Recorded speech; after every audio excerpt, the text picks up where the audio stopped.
So the mayor shot back with this, and let me emphasize, no matter which neighborhood, last night alone, police responded to dozens of reports of social distancing violations in every part of Chicago, everywhere from Lincoln Park, North Side, to Humboldt Park, the West Side, Puerto Rican neighborhood, the epicenter of Puerto Rican life, to Andersonville, which I believe is on the north side, to Auburn, Gresham, which on the south side. I try and stay out of the political stuff, but when it gets ridiculous, it gets ridiculous, and I have to point it out. Chance the Rapper. Yo, I seen hundreds of people at Millennium Park and pics of even more at the parks on the north side. Outside, no mask, no social distancing. Forget about the mask. Forget about the social distancing. We're talking about people pulling guns and extinguishing lives. They're not on the same level. Don't talk about social distancing. Don't talk about not having a mask on when there's people on the south side that are exterminating people. Okay? Please stop sending large groups of militarized police into our neighborhoods exclusively. It would make no sense to send them into a place in which there is no rampant violence. Chicago doesn't decide on where they send these troops or these militarized vehicles and quote-unquote civilian or police armies. It's dictated by the behavior of those people in that neighborhood. So 10 people passed away. Had you had all your resources over there on the Gold Coast, God only knows. So that's just a dumb statement. It's a dumb statement. It's naive, and it's trying to live in this social utopia that's non-existent. You go where the crime is at. You're comparing not wearing a face mask to a 14-year-old opening up with a submachine gun. It's not the same thing. At some point, somebody has to stick up for the mayor and say, like, what's the mayor to do? She's in a win or lose-lose situation. You send people to the scenarios, the neighborhoods in which the crime, and we're talking about life or death, is happening, and you get a guy like this saying, well, I saw people without face masks in Lincoln Park. Why didn't you send a tank in over there? Just an idiotic statement. Now let's get back tonight. Watch this officer once we go back rolling. Again, the white shirt is the one I may do the walk of shame. The one that I just pointed to, I had an interaction with him before in which he called Joe Cool. He called Joe Cool a prick, and he gave him the finger, and then he spit on the ground. Oh no, Joe Cool called him a prick.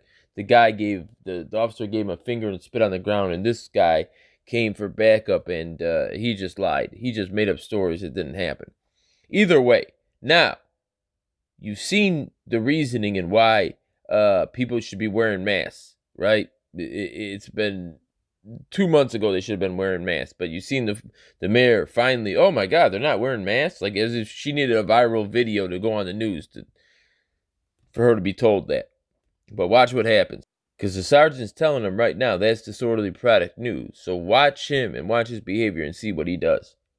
Oh, I know the short little guy too. The short little guy is the time for me and Joe.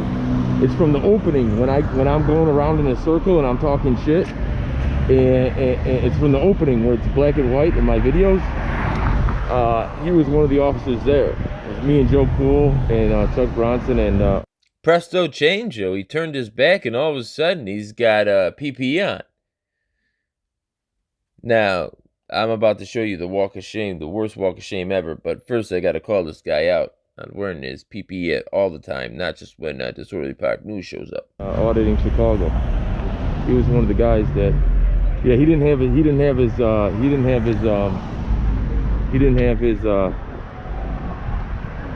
hey, you gotta keep that on at all times, not when the media comes around. I want to see that on at all times, not just when the media comes around. The mayor said put it on at all times. Don't try and sneak it on when the media comes around. That's on camera, buddy. It's good for the goose, it's good for the gander. you the guy in the end right here. He snuck it on when he saw me coming.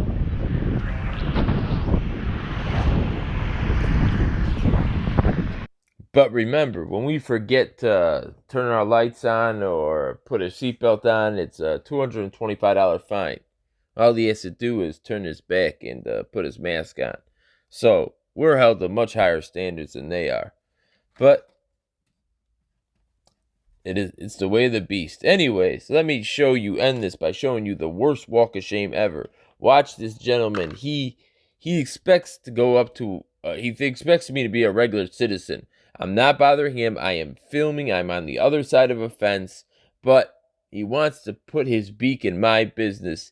And from the moment he does it, the machine gun rapid fire comes out, and you see him just staring off into. He looks over in the direction he came from. He doesn't know what to do. Watch me stun this guy and send him off packing. It may be the most embarrassing way possible. And I'm not a bully. Listen, if you didn't bother me, I didn't bother you. But you were trying to trump up a charge in which I could get arrested. I don't go for that. But watch. So that gentleman standing right there with him is Sergeant Rizzi, the man who was involved in the worst walk of shame ever. Watch. Just watch. I can show you better than I can tell you. It looked like I can't get back there to him. I had to give him the old Rule 37.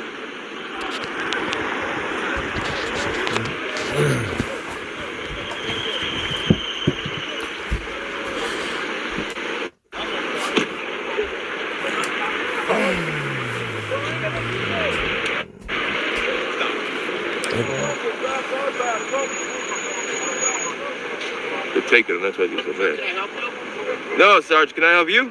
What's that, sir? Can I help you? I saw you driving with your cell phone in your hand while you're operating a motor vehicle back on Jackson. Rizzi 1104? Yes, sir. You know that's illegal, right? You didn't have your lights on. Void of emergency. You know what, sir? It was I was calling work in regards to this. Okay, without your lights on, so void of emergency, you're not allowed to evade traffic laws. So you need to have your lights on and it to be an emergency in order to evade traffic laws. So next time, Rizzi, put those lights on if you want to have a mobile device in your hand you better get while you're inside driving. Then, sir, because you have to be inside. No, that's a group. Those are groups. Those are groups. I'm by myself. Place, sir. I'm a part of the media. I'm a part of the media. Shelter in place, so that's your pastime. There is no such thing as media credentials. Yes. It's a constitution that gives me the media. I'm a part of the media. Let's see, sir. So there is no media credentials. No, your ID. I'm not giving you my ID. My ID doesn't tell me I'm a media person. No, let's see your ID then. No, absolutely not. Because now you're breaking the law again. I'm not breaking any law. I'm a part of the media. I'm allowed to be out. No, I was asking for your ID, sir. And I'm telling you, no, you're not getting my ID. All right, that's fine. You got to shelter. You need RAS for my ID. Reason I'll take suspicion of a broken law. Tell me what that is. You broke the law, not me. So there you go, the worst walk of shame in history. You can see when it first started, he just started looking around with his mouth halfway agape. Like, because he started looking in the direction he came from. He's like, oh, did he see me? And then he's listening to me talk, and he realizes I'm using the right vernacular. And whether he knows the laws or not, he can tell I do. So he came over completely unsolicited. I'm just video recording. But, of course, me recording the police is going to always draw a response, because how dare I? And then I machine gunned him.